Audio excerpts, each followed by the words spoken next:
നമസ്കാരം. ചലച്ചിത്ര താരം അല്ലു അർജുന്റെ അറസ്റ്റിലേക്ക് നയിച്ച കേസ് പിൻവലിക്കാൻ തയ്യാറായി മരിച്ച യുവതിയുടെ ഭർത്താവ്.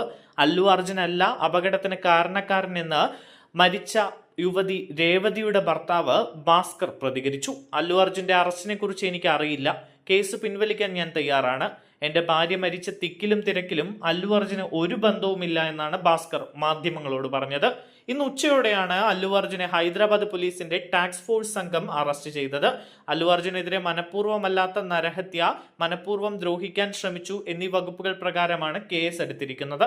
ഒപ്പം സന്ധ്യ തിയേറ്റർ മാനേജ്മെന്റ്, അല്ലുവിന്റെ പ്രൈവറ്റ് സെക്യൂരിറ്റി ചുമതലയുള്ള ആൾ, ആ സമയത്ത് അല്ലുവിനൊപ്പം ഉണ്ടായിരുന്ന സിനിമാ സംഘാംഗങ്ങൾ എന്നിവർക്കെതിരെയും കേസ് എടുത്തിട്ടുണ്ട്. പുഷ്പ 2വിന്റെ റിലീസ് ദിന തലേന്ന്, അതായത് ഡിസംബർ 4 പല തിയേറ്ററുകളിലും പെയ്ഡ് പ്രീമിയറുകൾ നടന്നിരുന്നു. ഇതിന്റെ ഭാഗമായി ഹൈദരാബാദിലെ സന്ധ്യ തിയേറ്ററിൽ രാത്രി നടന്ന പ്രീമിയർ ഷോയ്ക്ക് അല്ലു അർജുനും കുടുംബവും ഒപ്പം സിനിമാ സംഘവും എത്തിയിരുന്നു. ഇതോടെ ഉണ്ടായ തിക്കിലും തിരക്കിലും പെട്ടാണ് 39 വയസ്സുകാരിയായ രേവതി മരിച്ചത്.